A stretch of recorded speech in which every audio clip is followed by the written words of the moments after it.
Hey, I'm excited today. Today is the debut, the first time you guys get to hear us on there Beyond the Noise.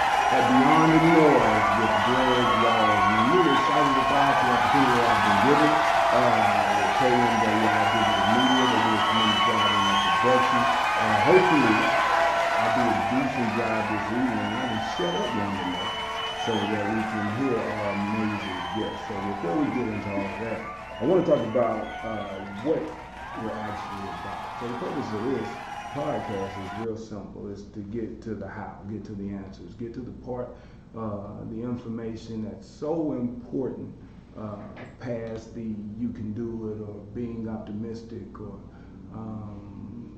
you can do anything that you try. There is a process, there are plans, there are ways, and the goal of this show is to get the right people on here to talk about the ways to go about accomplishing certain things.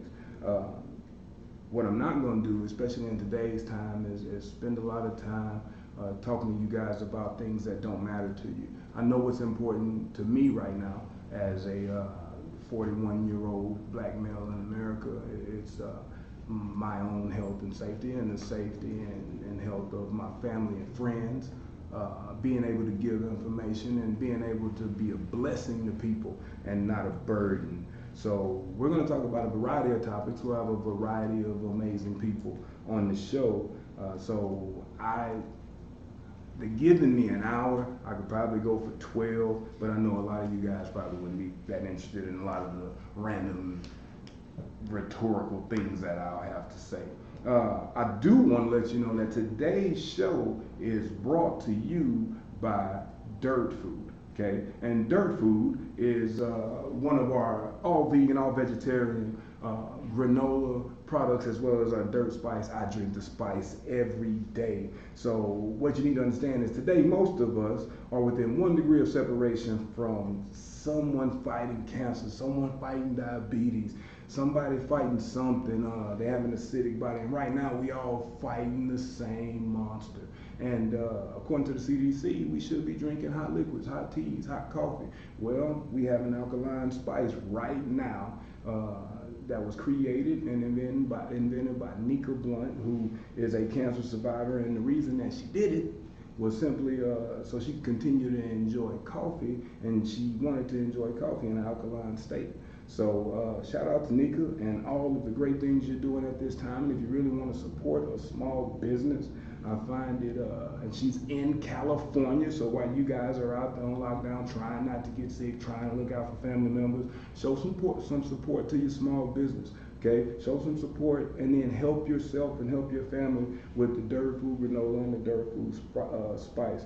Just a half a teaspoon of Dirt Spice and a cup of coffee or a cup of tea. It turns your coffee from acidic to alkaline. Okay, it's loaded with anti-inflammatories, antioxidants, properties, and all of the things necessary to bring that acidic state to an alkaline state. And you can enjoy the granola as a very, very great snack. It's organic, it's vegan, it's gluten-free, and there are no artificial or no processed sugars or artificial flavors. It's not complicated. God made dirt. Dirt don't hurt. Eat like you love yourself. You can find it all at eatdirtfood.com. You can find it at Eat Dirt Food on IG. You can find it on Facebook. Okay? So our show today is brought to you by Dirt Food. Shout out to Nika Blunt. All right, enough about all of that. Today, I have a phenomenal guest. We call it a mechanic. Now, Miss Gracie Dagnino graduated from UT Arlington in 2016 with a bachelor's degree in science, in exercise science. I'm sorry, she graduated in exercise science. Now, she came to see us in 2015 in June, just a young, excited, round face, wanting to help the world and save the world. Energetic young lady who has grown into a phenomenal instructor, an amazing fitness pro, and an amazing young woman. So I'm gonna ask her all the hard questions because she has a little bit more of an understanding of how to operate in the digital world than the people that I grew up with. So, ladies and gentlemen, without further ado, I'd like to introduce to you Miss Graciela Margarita Dagnino. Yes, my middle name is really Margarita. So, where do I start, I guess? Grace, so tell us about you. Grace, so why are you in the fitness industry? Not a lot of people look like you in this space. So tell me why you chose this space. What is it about this space? Okay, so basically I played basketball, and man, basketball was the best thing on the planet for me. I think you guys saw me walk in with a red book. It is the current book that I'm reading. My favorite basketball player is Kobe Bryant. So you can imagine how heartbroken I was when I found out. But honestly, that's like the surface part of why I do what I do. I got hurt along the way, and it honestly led me to a place that wanted to make sure that nobody else went through what I went through. Especially people that look like me. I know that girls don't often get quite as much attention when it comes to the hype that comes behind sports. It's always, oh, it's not quick enough for me. Oh, it's not fast enough for me. It's always about why we can't do things quite as good as boys, or we're not quite as quick as boys when it comes to that. So it's not really the most important to them or a priority for them to watch us. So even from, I think I graduated in 2012 as a senior in high school. I had played basketball my freshman year and my senior year because I tore my ACL twice. How'd you do it? I played point guard. We were scrimmaging against the boys, and I got stripped. I turned to go, and I felt a pop, and it just really was never the same after that. It was really devastating for me. It was probably the second worst thing that's ever happened to me. How old are you? I'm 26. Oh, so you got plenty of worse things that happen to you as we go along.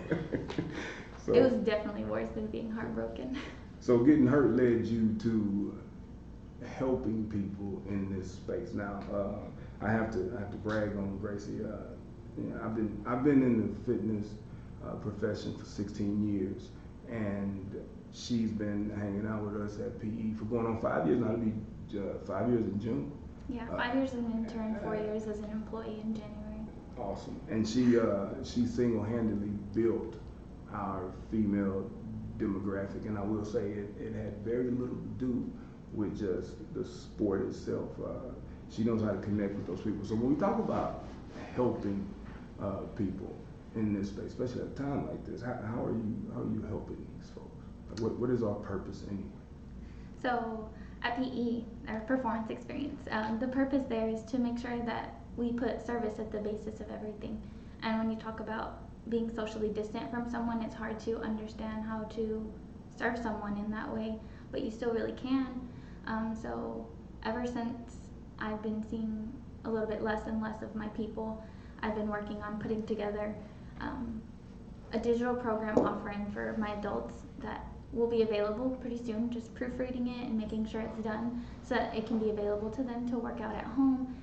It's easy to get online videos and go on YouTube and things like that.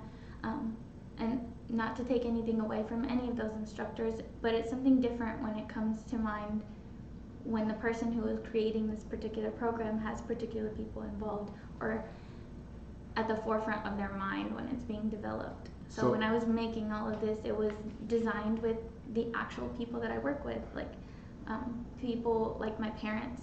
My parents are always, in my family, are a really big inspiration to me.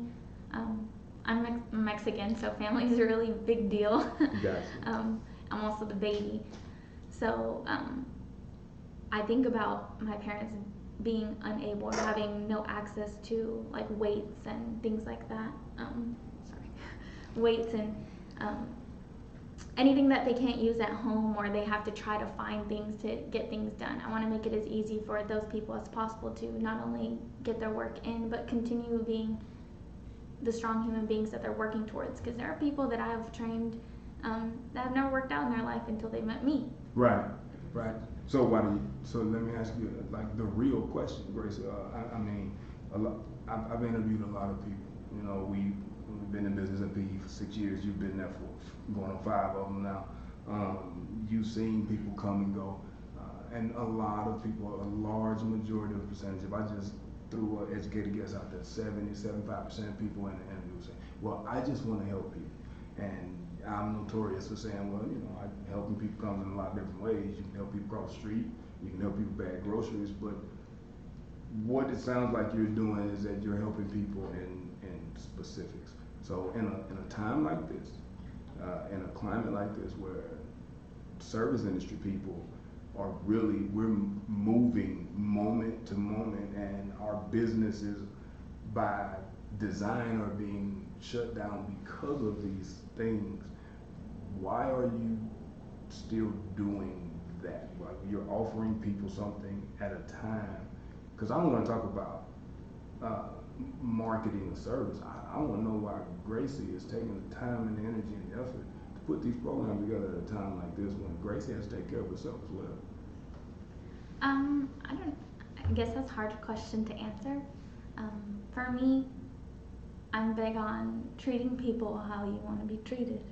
And that comes in every form or way. That's not just being nice to someone because you want them to be nice in return. For example, okay, I go watch all my kids play. I go watch all my kids play some type of sport or whatever it is they're playing. I went to a game. The last game I went to was a basketball game. There was a little girl from the opposing team. I don't think her parents were there, and she wanted something to eat. And all I could hear her talking about was what she wanted. And so I gave her $2 so she could go get whatever she wanted. And I'm not saying that because I want you guys to think I'm a good person. Right. But that's just something that I don't mind doing because I know that based on my beliefs and the way I was brought up and the things that my parents taught me, like, it's gonna come full circle for me in some form or fashion.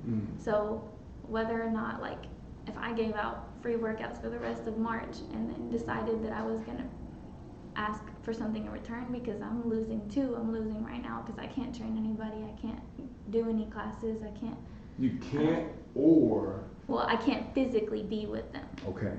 So I'm losing on that aspect, but I don't mind doing it this way so they can see I'm not just doing it because I want their money. I'm doing it because I care about what they have to be able to build on when it comes back to normal, or even to just keep pushing forward, because it's not about, for me, it's not about how much money I make out of it. It's about how many people know, all right, here's the things that I can do, like, and I want to keep building on those things. They want to keep building on those things. So if I can provide something that allows them to do that, why not do it? Okay, so let me ask you this. What is it that you do? Because there are a lot of trainers, there are a lot of fitness pros out there where we're recreational business for some, and some we're lifestyle, but we're not a necessity. And service businesses is tough. I got a lot of friends right now who have been very successful and treated a lot of people tremendously, and they, I don't know what kind of help they need, but I know help is necessary. I know I need help. They're shutting down our doors. You need help. Shout out to Sam Davis and Chris Davis, who created the Wicked Wine Run at their kitchen table, who you'll see in the very near future. That's an outdoor event that draws thousands of people in the summer, the spring and the fall.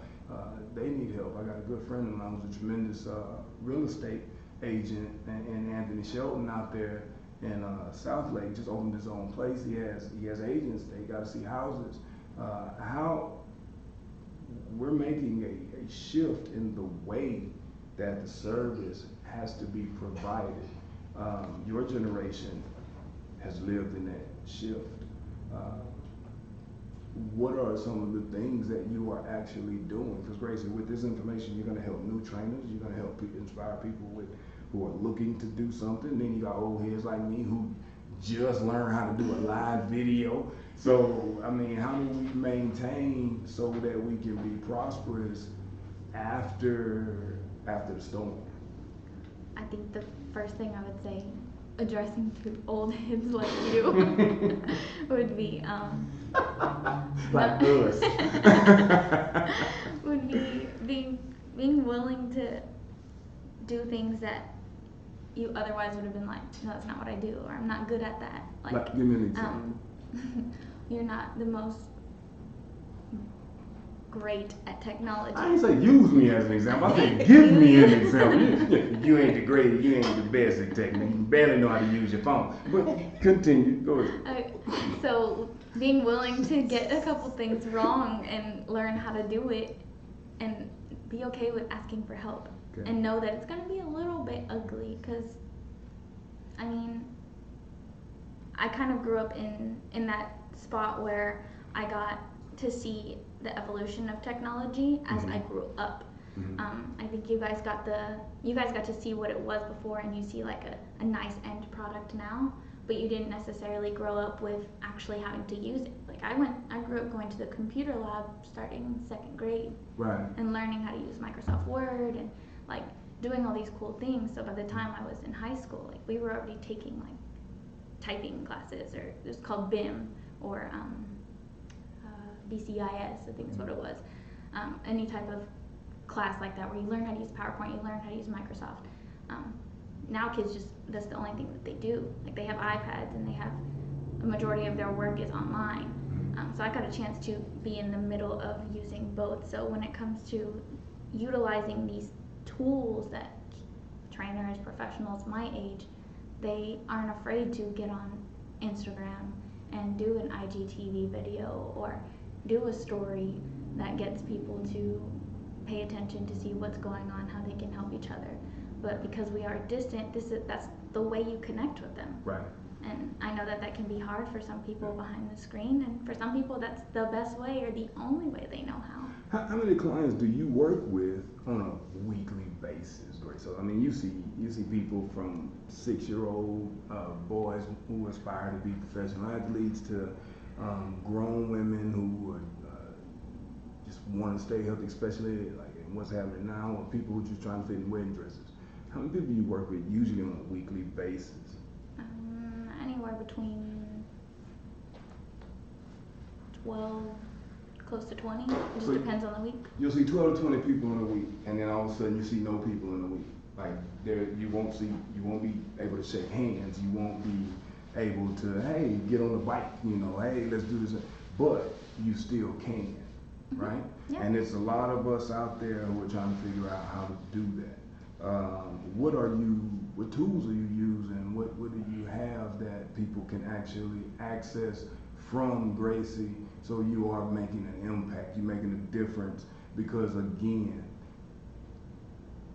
there are some guidelines in the CDC that, and I want all fitness professionals to listen to me, that you can literally be a guiding resource. You can be some serious help to a lot of people. I mean, think about the increasing bone density and increasing or boosting the immune system, or increasing lung capacity for people my age and up, or keeping young athletes primed and prepped from afar, and then being able to hold them accountable. So what do you have?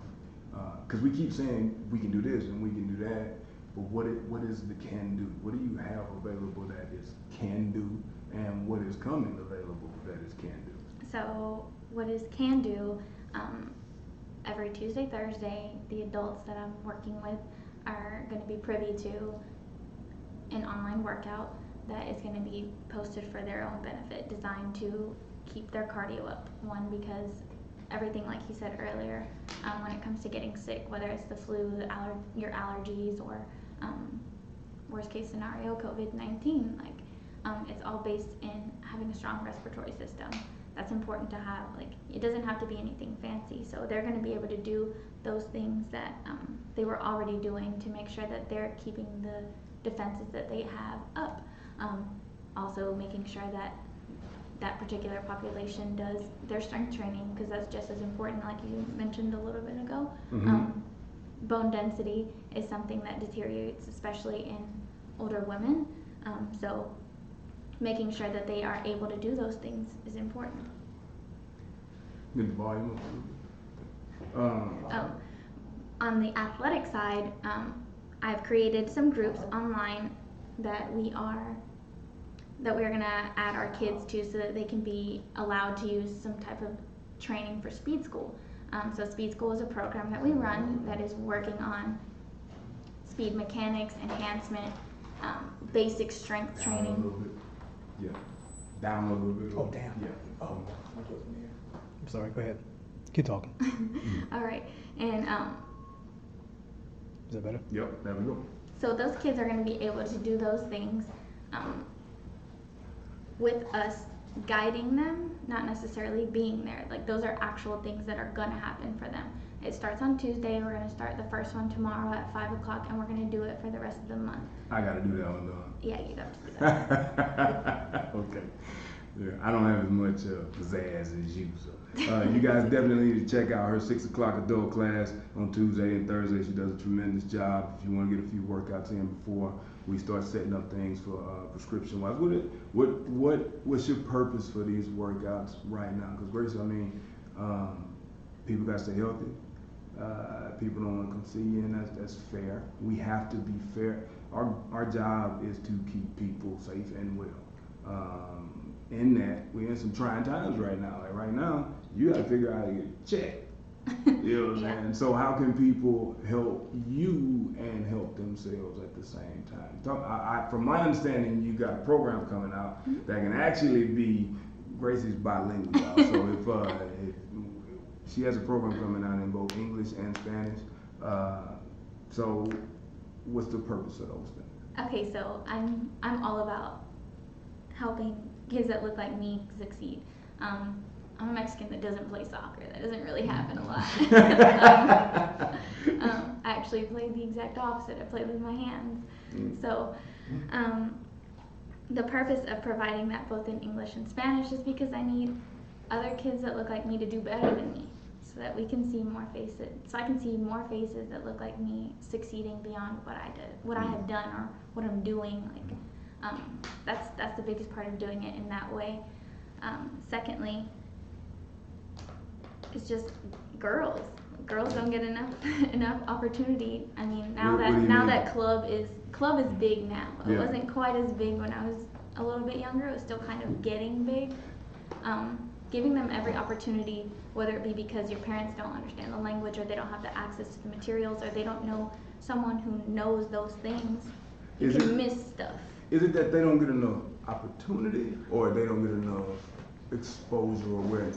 Because I got to tell you, Grace, I disagree with the opportunity part. If they didn't get enough opportunity, you wouldn't have a job. You created those opportunities for those kids. They were looking for that. And now you can see the softball World Series on TV, and then you get to watch, well, when sports were being played, we had a chance, and then you had Title IX, which made certain sports available at certain schools where girls could play. So I don't know if it's opportunity.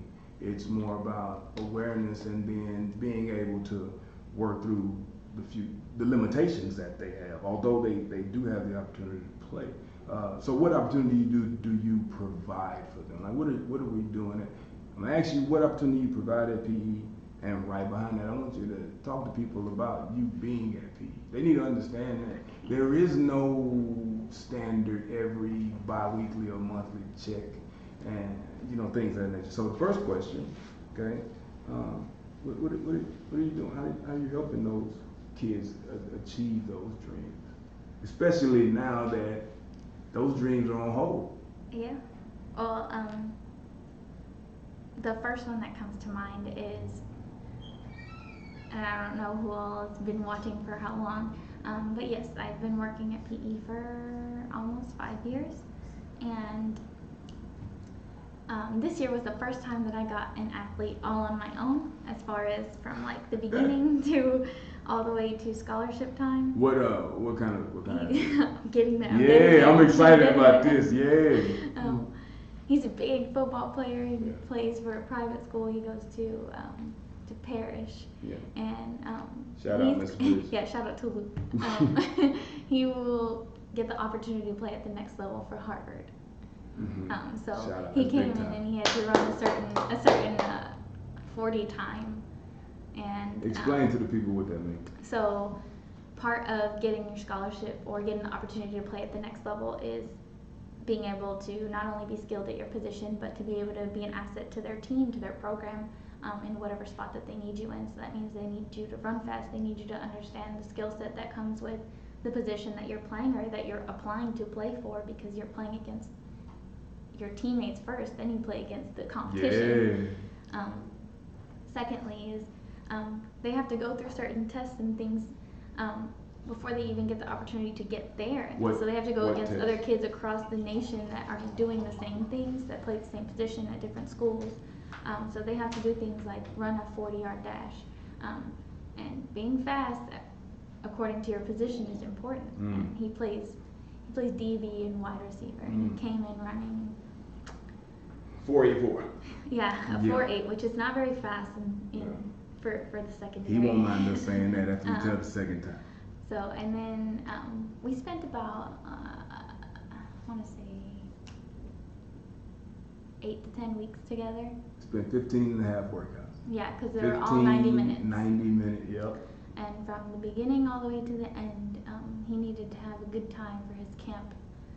And he needed to run with a sub 4.6. Sub 4.6. In order to get the opportunity. Because he has a grade. He's a super smart kid. What did he run? A 4.58. What did you do in those 15 workouts? What did you see? Because this is what's important to coaches and parents and kids, because I know this. Although there are no sports being played, there are still transactions being done, and coaches still have jobs, and then when things kick back off, they're not going to wait on people to be ready. So it's going to be a lot of microwave readiness going on in the next, probably around June, July, maybe August. It might be that late, maybe even September. But what did you do? Because you don't just run out there and do random drills. Listen, I keep asking these questions, y'all, because we call it a mechanic. So if you, the first person you got to see if you don't have it all together is Gracie. So, because we know if anybody in the building is going to get it together for you, she can fix the ride, and she can make the Lamborghini go fast. If anybody can, it's going to be her. She's the first stop. That's why we call her a mechanic. If you don't have mechanical issues, then you can probably make it to the next stop, and she'll be sitting there too. So she's tremendous at what she does. So what kind of thing, what did you see that he needed to work on? Because we're talking about opportunities beyond the moment, right? Well, the first time I met Luke, actually, I was sitting in on a session that you were training him. And really? Yeah, because most of the times, parents, moms or dads, usually moms, are not usually a big fan of me training their young men. Why not? Or their sons, or dads even, not too much of a fan either. Just because I'm a female and I'm Hispanic, and what do I know about football? Yeah. How can I help him? You don't look like him. You haven't done the things he's done. I mean, a literal example of one time was I had a dad ask me. He asked me, "What makes you qualified to work with my daughter?" Now, I've never been asked that. I've only been asked, did you play? And then it's straight into, can you train so-and-so? So I understand the plight. So. My second favorite was, before we do any type of like actual training or anything like that, we do a consult and assessment. So we assess their movements, much like when you go to the doctor and they ask you what your symptoms are, they ask you what you're feeling, what's going on, and then they take a look at you and they'll tell you, breathe really deep. Now exhale. Okay, well we do something on a similar scale. So we look at their movements, like their angles, like how are they controlling their body and when they have to be balanced? How are their stabilizers when they're lunging? What do their running mechanics look like when they're doing basic drills, things like high knees, butt kicks, A-skip? Where's their foot strike? What does their posture look like? Are their hamstrings and the tightness in their muscles hindering them from being able to do these things? Like what's active, what's not active? And if this looks like this means this is underactive, so this is what we have to get activated. Those are the types of things that we look at when we're looking at someone. Hmm. So I was sitting there watching on this session that Greg is doing, and Greg's seasoned. He knows what he's doing. Greg also speaks in Yoda. Is what I call it. He says things backwards, and some people just don't understand that. Not everyone can understand what he's saying when they're talking to him. It's always some type of proverb or parable. And Luke looked like he was trying so hard to understand it, and I honestly, it was so long ago, like I don't even remember what I said to him. I walked over to him, I said something short, and he was like, "That's exactly right. That's what he was supposed to get. What did you tell him?" So I went over there. I said, exactly. He did exactly what I've been trying to get him to do. What you tell him? She didn't tell me, so I said, all right, you don't have to tell me. You just take care of him for the rest of the time and let's see what happens. That's how it went. So it was literally how I got thrust into training him, because he wasn't designed for me. Like, he literally wasn't designed for me to be training him. Mm-hmm. But that's how we got there. So that's the type of opportunity that I'm afforded to be able to give that kind of information, that kind of knowledge, the kind of things that some parents and coaches and teachers and friends and family just don't know how it can change their lives, like, or how it can help them. And it is like a commodity, it is a luxury for some people, but how is it a luxury to spend X amount of dollars on training over a course of this many years in order to get the return on having to not pay 20 grand in tuition a year? Yeah. I'm gonna give you a chance to catch your breath, drink you a little bit of water. I'm gonna shout a few people out. First thing I want to do is I want to talk about all of our teachers. I'm friends with a whole bunch of teachers. Shout out to Miss P. I'm just noticing that I've had a lot of phone calls over the past couple of weeks how diligent teachers are working to get this online thing squared away, and how many Skype calls that they're on, and how it's out of the ordinary, and how these things are so stressful. And I get it. Number one, I used to teach, and I used to have to write my lessons plans down in a lesson plan book. And now you're online trying to figure out where this go. Do I put a picture right here? And you got 150 people on the same call, and 25 ain't listening, and the other one's got dogs in the background. So shout out to all the teachers. We understand what you're going through. I have my degree in education. We pride ourselves at PE as instructors, and I call Gracie a fitness pro and an instructor. We don't like to use the word trainer. Shout out to all the nurses. Shout out to Jalea Lacey. Shout out. I've been knowing you for a long time.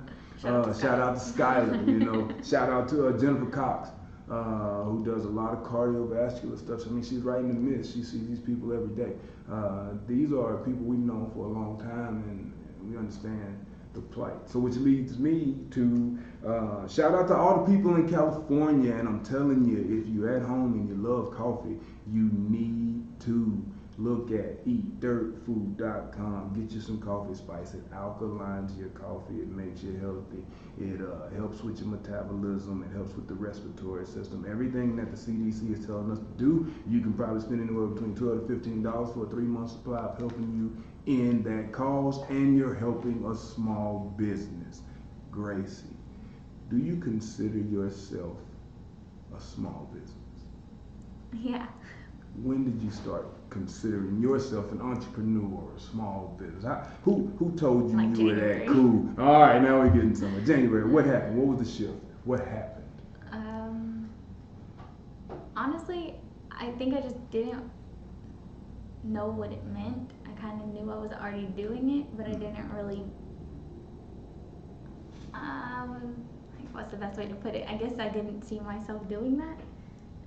And not in a negative way. I mean, like, I didn't know what it meant to be part of that section or that group, or people who push to make things different.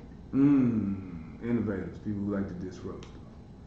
So you didn't realize how disruptive you were being when you brought a demographic of 20 plus soccer and volleyball and basketball girls in the PE that still talk to you on a regular basis. Yeah, no, I didn't know that. That's called helping people, folks. I got a real good one in here that's really good at helping people. I don't know how good she is at helping herself, but she's really good. I'm actually really bad at that. Really bad I know at she's that. tremendous at helping me. So let's talk about you.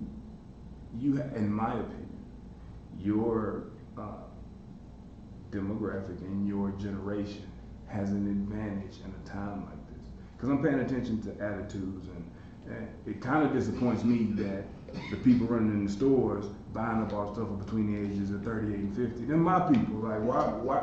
We grew up fishing, hunting, snatching switches off trees. We know how to do stuff, changing tires, and we're running to the stores when you guys are online buying things and going about your everyday life, and you're not getting cabin fever. We're used to shaking hands, because a handshake was just as strong as a contract when we were coming up, and DocuSign wasn't a real thing, right or wrong. And Kenny and his people, you guys know what I'm talking about. So the transition for you is just part of everyday life. What is it that? How can you help us manage through this? Teaching you how to use your resources, honestly. So how do we use them? I think you're only as limited as the community that you connect with online. If you're so against not being like everybody else in like this time period, like I know at one point I'm like, dang, everybody's always talking on their story. I think that's so cheesy. Yeah. And it always makes me so nervous because my face would just take up the whole camera. But it was something I kind of got over a little bit on my own, just by trying out different things. And I think that's why we don't get that cabin fever, because we're used to the conversations online, and we're used to none of my friends live around me except for Skylar. Yeah. So that connecting with them over the phone is the only way I can. Got it. That's Yeah. like I'm sure you guys have a lot of really good friends that you had at one point during your 20s and early 30s that you probably don't connect with anymore. Mm-hmm.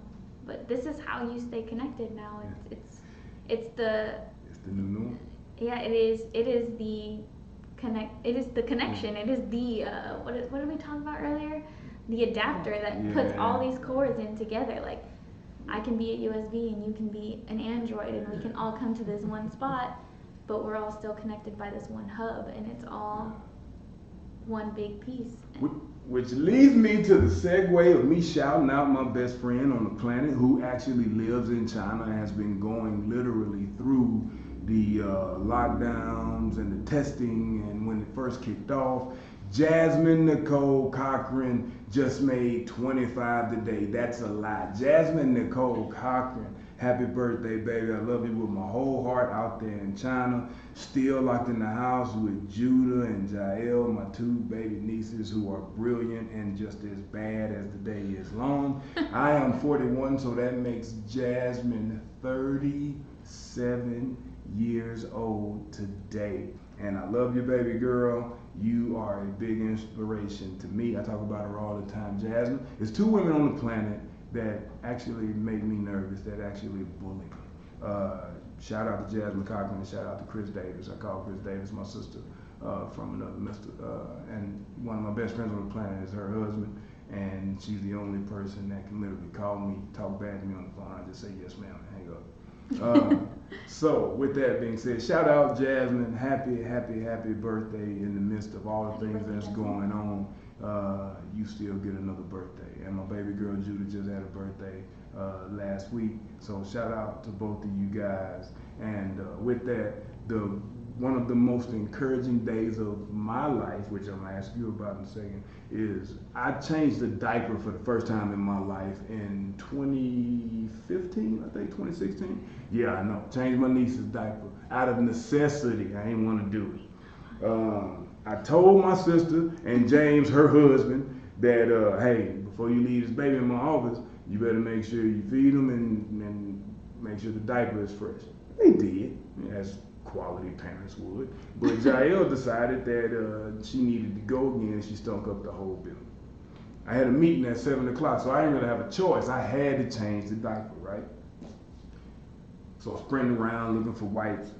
Judah, my niece who's 10 years old now, was just watching me intently. She's very soft spoken and she's a know it all. She loves to go, Uncle G, don't say that. Uncle G, those words aren't nice. Uncle G, you should say it like this. And that's my baby, my best. She's my favorite and everybody knows it, so I don't care what other people think about it. However, the part of the story is this. I'm changing the diaper, I'm struggling, I don't know which way it goes, I just made sure I wiped the baby right, I'm sweating, and Judah looks at me and puts her hand on my shoulder and gave me the most encouraging words ever. She said, Uncle G, you're doing a good job. And I looked at her and said, you know what, baby girl, thank you. And then the Rocky music came on, and I changed the diaper properly, and I sprayed all the lights on, and it was terrible, but the baby wasn't funky. Anyway, however, Grace, so who motivates you? Why are you doing this? What is the thing that encourages you to keep getting up without a guarantee of a check, to keep hoping people show up when they say they will, for people to pay on time, and you keep giving in an hour where no matter what you're going through, you can't, that hour doesn't belong to you. Why are you doing it? What is that motivation? Honestly, for the first part it comes back to like my parents and how I was brought up. Like a staple in my house has always been church and going to church and believing in God. That's part of the reason why it makes it a little bit easier. I know sometimes people talk about like even when you're going through something, you praise Him anyway. Mm-hmm. Well, to sound a little bit terrible, it's hard to feel that way in moments like this. But it doesn't take away from the fact that I have enough belief to know that, all right, I've been through worse, so I can get past this too. Because at one point, the only place that I ever wanted to be at was my car. Let's talk about that. You were in school. You paid your own way through school, through scholarships and work, and instead of driving to Watauga and then back to UTA, which you had to do anyway, and then back to PE, putting all those miles, like 40, 50 miles a day, you spent a lot of time in your car after it was parked, slept in the car, did homework in the car. Gracie is a monster. Like you guys, when I say we get beyond the noise, it's not just we need to work hard and focus. Work hard and focus is I'm in the parking lot doing homework or studying for a test I have tomorrow. Then I got this dude at work who I just got this internship who's asking me to do 7 different things that I don't know what any of them mean. And then I gotta go to work because she worked at Sonic. Yeah. Okay. So talk to me. Here's a background of me. I'm 26. I started working at Sonic when I was 14. My sister called earlier. She's quite ahead of time. Shout out to Marlon. Yeah, when you see her, give her hugs. She hates hugs. Continue. My sister is a supervisor for Sonic, and it all ties together. When I got the internship, he asked me how I got to PE. When I went up there, I had worked until midnight the night before.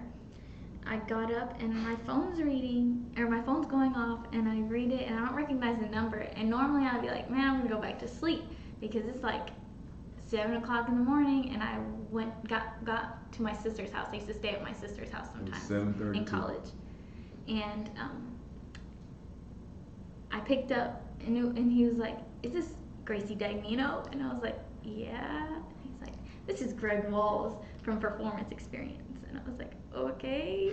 And he's like, did I wake you up? And of course I lied. I was like, no. No. Like, no. And he asked me if I would come up there for an interview at like 9. I'm like, is this guy crazy? It's 7 o'clock. You're going to call me and see if I'm going to go at 9. I'm like, but I need this internship. Sounds cool. All right, just get up. So I get up and I go and I tell my sister, because I'm staying at my sister Marla's house, the one that called. And I was like, I don't have anything to wear. I have to take a shower. What am I going to do with my hair? And so she lends me clothes, because in college I called myself a nomad. I was nowhere and everywhere at the same time. Like, I would take naps in my car. I would sleep at each of my sister's house, because my parents were staying at one of my sister's house. So I would stay with my brother, my sister, my other sister, maybe my friend. Like it just depended on the night and where I ended up. So then I go for this interview, and he's like, I cried, which I was super nervous about. I was super upset, and he told me that I was pretty much sealed a spot. He just wanted me to meet the rest of the team, and I was like, okay. And so I get out of there, and I call my sister, because she's the most different out of all my siblings. She's hard-headed, stubborn, loud, aggressive, and I call her and I start crying instantly, because I know how many hours I have to put in. I know what my school schedule looks like and how I want to finish by 2016. Like I want to graduate on time. Like I know exactly what that looks like. Plus I know that I have to pay for my bills. Plus I have to pay for my tuition. So I know what that looks like, what I have to do for hours. Like I was working 35 to 40 hours a week probably. After school? Yeah, after school. Yeah. So it was already pretty hard. So I'm going to add in what is essentially a part-time job into that as well. Like I was freaking out. I started freaking out. I was like, I don't know how I'm going to do this. I want to do it. I want to say yes. I can't. I don't know what I'm going to do. Help me out. And I start bawling, and my sister's like, take a deep breath. And so we made it happen. We literally made it happen. I had days where I would go to school in the morning. I would wake up at 6 to go to class, to be at 8, to leave at 9:30 to go to PE. So I would go from Watauga to Arlington to Euless, and then I would leave PE at 2 to go work from 2 to 11 at Sonic, or some days it was vice versa. I would work from 11 to 4 to come to PE in the afternoon to learn the stuff, all the athletes and everything at night, to turn around and have class from 5 to 10. Mm-hmm. Like it really just depended on the semester. Like it was the most stressful time of my life. So being socially distant right now, this is easy for me. I didn't see anybody. I didn't talk to anybody. Like I saw my friends on a quarterly basis, literally. I'm 26 and I've probably been to 7th Street, which is really big when you're early 20s. I've been to 7th Street probably 15 times since I've been 21. Do you feel like you missed out on some experiences, or all the things that you just explained that you did? Was it worth it to now? Think about what I'm about to ask you. Was it worth it to now have no guarantees of business that can't open according to mandates and clients who can't come see you? Oh, it was super worth it. It didn't feel like it at the moment.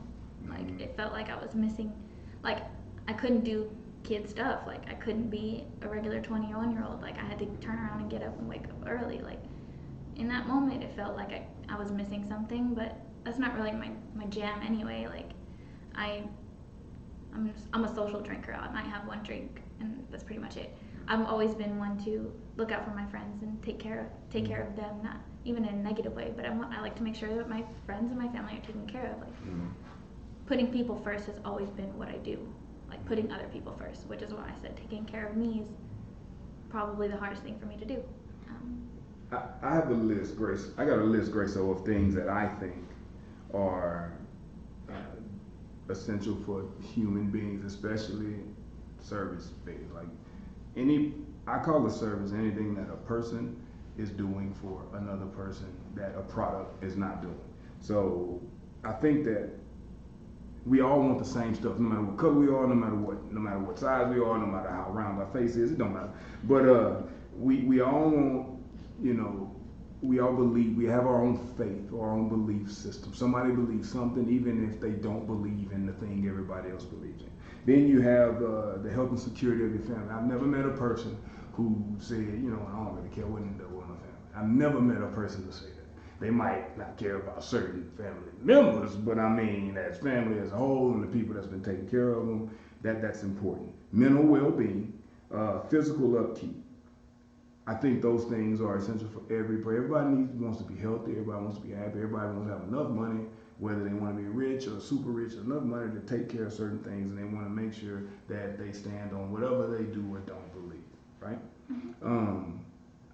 When you went to PE, I asked you, I told you when you first sat down, you had to make some hard choices. My goal in your life was to make hard choices.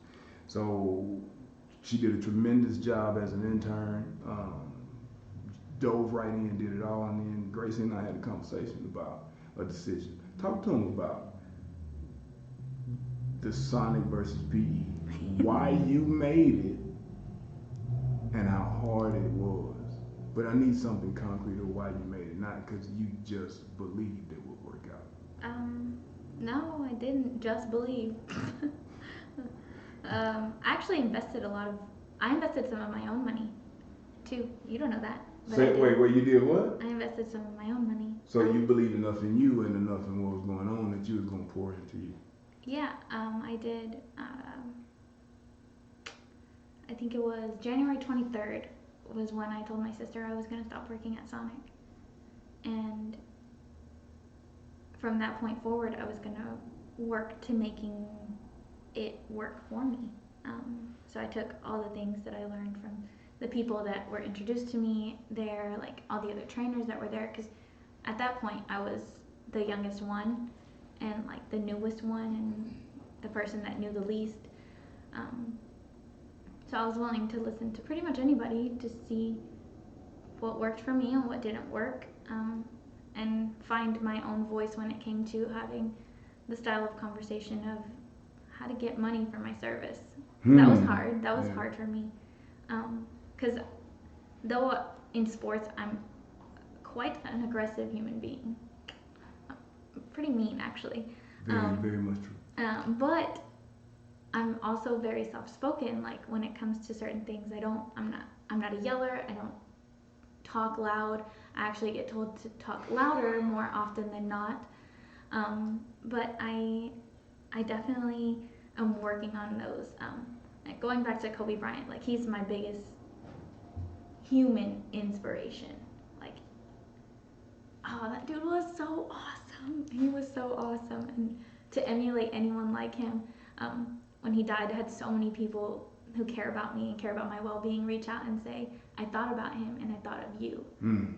Like that was the best compliment I could ever get over anything.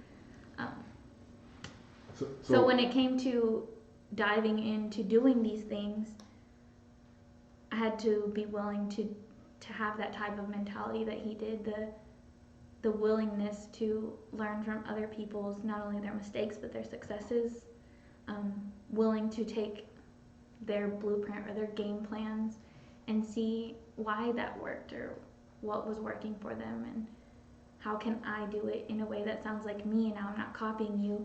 I'm just taking, like he did. He took MJ's work and he made it his own. That's all I wanted to do. Right. So that's all I practiced. So I would physically practice the movements. I would physically do those things. I learned how to squat again. Like I hadn't done that since I got hurt. I relearned how to do all those things again for myself, because how can I tell someone to do these things if I myself am not willing to do them? Or to take the time to feel like, oh my God, everybody's looking at me. I don't want them to watch me, but I need to do this. Like those are the things that I wanted to get past. And then aside from that, like I said, investing in myself. I had my parents start working out up there because I paid for them to do it, and not because I want to take the credit, but because I did that because I knew what I was doing when it came to meeting a certain goal with my revenue. But I also knew what I was doing for my parents, because their worries came from the time I could remember until even now sometimes, like, where am I going to get the money for these things? And I always told myself as a kid and as a teenager, and me and Marla are 8 years apart, and we've always told ourselves we're not going to struggle like that. We're going to do better. We're going to do better for ourselves. And my parents they gave everything that they could, did as much as they could, and provided as many opportunities as they could according to what they know. Because my parents were born in Mexico, raised in California, so they knew hard work and working all day. Yeah. That's all they knew. We got 5 minutes, so I got a couple of things. First, again, I want to shout out everybody in California, everybody on lockdown, everybody who's paying attention to the CDC. I really encourage you, if you're a coffee drinker, I encourage you to, at least you'll be doing two things. You'll be helping your body, you'll be boosting your immune system, you'll be alkalining your body, as well as helping out a small business. I'm asking everybody, like, look out for your small business folks, look out for your event folks. Shout out to Funky Town Donuts.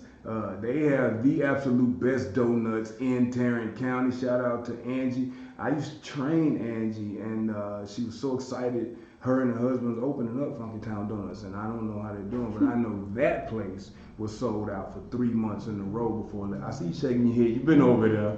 Yeah, they do a tremendous job. So I don't know if you can still get orders, but I'm not asking you to support Angie because Angie's a friend. I'm asking you to support Angie because them some damn good donuts. That's just the bottom line. I'm asking you that to support Sam and Chris because I know what they've done for people over these years, and I know they put on the highest level of service at all of their events, and their events get up to about 1,800 people. Look out for my man Maurice Rebels, who has Elite Fitness headquarters. So with these last 5 minutes, Gracie, what I want you to do is your experience at P, the things that you've learned, that because we always talk about the difference between a trainer and a fitness professional.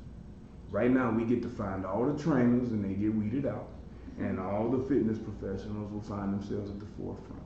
And you, in my opinion, and I hope everybody's listening, and if you got any questions, I'm 16 years deep in the game, I'm 24 certifications deep, I've helped write a test. So she learned with some of, not me, but some of the most amazing instructors I've ever seen. Darvis Patton, shout out, three-time Olympian, two-time world champion. Don Hicks, one of the best track coaches I've ever seen in my entire life. She learned from some experts and almost masters in the game.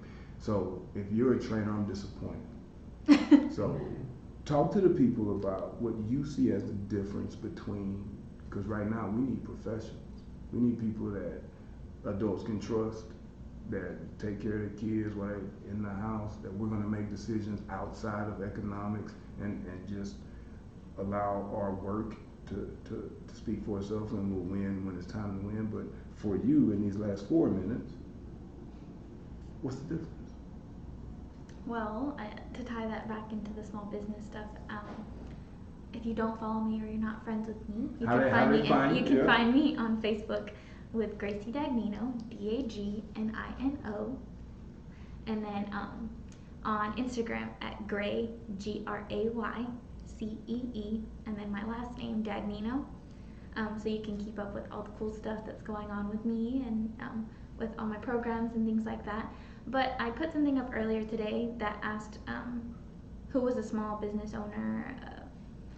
I can't even remember how I worded it. Asking anybody that pretty much works off of the service industry, commission, sales, things like that, because there's a lot of people suffering. I did that with the idea to connect my friends, people that I know, people that I went to high school with, people that, like teachers that have at-home businesses now that they're retired, doing things like that from their own home, how we can help and connect each other. So, not to cut you off, but my man's shop over there in Euless that we went to barbecue at. What's the name of that spot? which one? The barbecue, the po' boy place is tremendous. Oh, Fred's Downtown Philly. You have got to go to Fred's Downtown Philly. Support that because them sandwiches are ridiculous. But anyway, continue. So I did that with the idea of connecting people that I have around me, because if you know me, then you probably know them, and you just might not know everything that they can do. So when it comes to PE, I'm going to keep providing that type of offering for them, because if I can connect them, then at some point they're going to want to connect me to someone, and they'll trust that I care genuinely about their kid, their adults, their well-being. Before we wrap up, tell us what you can offer the people right now, what they can pre-order, when can they see you, and where can they find you at PE? What are the handles that because you do our correspondence anyway. So. Yeah. So you can find the Performance Experience, like workouts and things like that, on the Performance Experience Facebook. If you want to be part of the private group that's going to get classes every Tuesday, Thursday, you have to go through me. So you have to add me first, and then I have to add you into the group because it is private.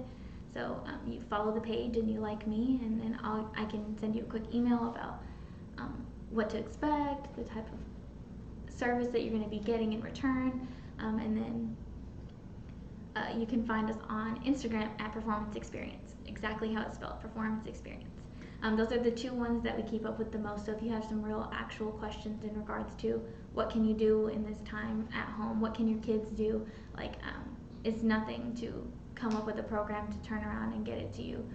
Now it's just a matter of the way it looks, and honestly that's the biggest difference, making sure it looks professional. And for the adults it's easy. It's already done. You just have to ask for it, honestly. You just have to ask for it, honestly. It has most of them will have lots of videos, pictures, and then open communication with me, either on social media or my cell phone. I always have my cell phone in my hand. I'm a millennial. Grace over there hit us with the fans. We're trying to wrap us up. But now, before we have to get out of here, man, we can't tell you how much we appreciate it. I want to try to, can we have one more minute? Sure. All right, so I'd like to do this. I'd like to say we have offers for all my adult fitness people. It is in English and it is in Spanish. She does a tremendous job. You'll get a special pre-order rate. Also, you have to attend her class tomorrow at 6. Speed school is tomorrow at 5. I'm extra boring. It'll be a lot of talking and a lot of teaching. So coaches, I'll make sure teachers, it's not boring. yeah, let's make sure we have some fun with that. I'm just joking with that. Also, I want to make sure that I shout out again or let everybody know this podcast was brought to you by Dirt Food. God made dirt. Dirt don't hurt. And if it's alkaline in your body at a time like this, it's very important. Gracie, we're going to leave. I want you to say something, then I'll leave with our positive word of the day from Miss Addison May Mulford. Addison was 7 years old?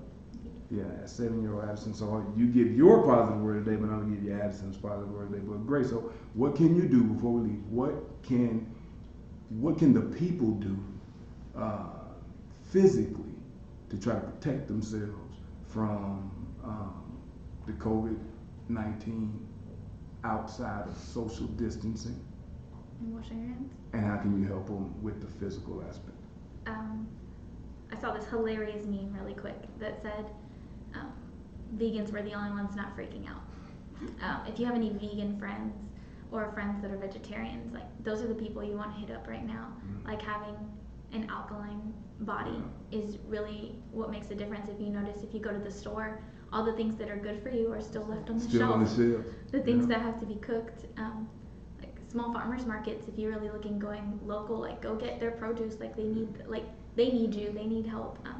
I like the Roof Snow Farmers Market in Watauga.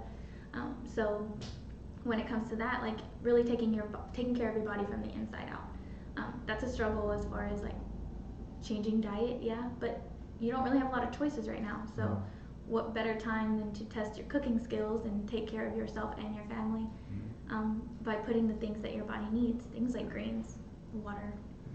And then my positive word of the day is, in these different times or in these unprecedented times, we fear what is different only because we think it makes us less. Wow. So she's gonna make me follow that. I can't tell you how much we appreciate you being on the show. This won't be the last time you guys see Miss Dagnino. If you're looking for a tremendous instructor and somebody who actually cares about your well-being and helping you work through this, and somebody you can actually help, because I keep saying that I'm a small business owner. I'm asking for help. Just being honest. All of my friends, I mean, barbers that I know, people who just got kicked off. As a matter of fact, Sebastian Gwynn at Redline Media, he's a tremendous individual. If you want to know anything else about, I'm going to put my sister on blast. She's out there. She gives information on a regular basis. She's beautiful. She's brown skinned. She's smart. She wrote a book. She's an English major, but she has so much information on things you can do to combat the virus, things that are going on in China right now, like real information that people are living, not just quick sentences that we can repost. Listen, at a time like this, your race don't color. Your race don't matter. Your race don't color. Your race don't matter. You know, how much money you got don't matter because you can't spend it anyway. Your status in America don't matter. we get to find out who people are today, and if you're really talking about helping people, help yourself first, and then allow other people to help you. Positive word of the day, I had to ask Kim Mulford if we could use what Addison said. Addison sells Girl Scout cookies, and I'm leaving with this. She sells, I love Girl Scout cookies. Shortbread is my favorite. And so I bought probably about 8 boxes of shortbread from Addison. So her mom had her write back thank you notes. Now Addison's 7, so her thank you notes are in pictures. And next time I come in, I may have it. I don't think I have it, but It's in a card. and on the thank you note, she drew a picture, and it was a mountain, and it looked like a guy going up one side, and then that's all it was. So her mom interpreted. She said, "Well, what does this mean, man? What do you want me to tell Mr. Greg?" And Addison said, "Tell Mr. Greg this. Sometimes you have to climb up the side of the mountain to slide back down to climb up the other side. Isn't that so fun?" So I needed that more, Addison, than you can even imagine that day, because I was having everything that day but fun. And I keep that with me, and I keep your card and my card every day. So all of my grown-ups who's running out there buying up all the toilet paper, that ain't fun. Slide down the side of the mountain. Isn't that so fun? We'll see you guys next Monday. We appreciate the time. We appreciate the overtime. Gracie, we appreciate you being here. KMWI Digital Media is the best, and we got to keep these outlets open, else you don't get the information. You guys have a tremendous day.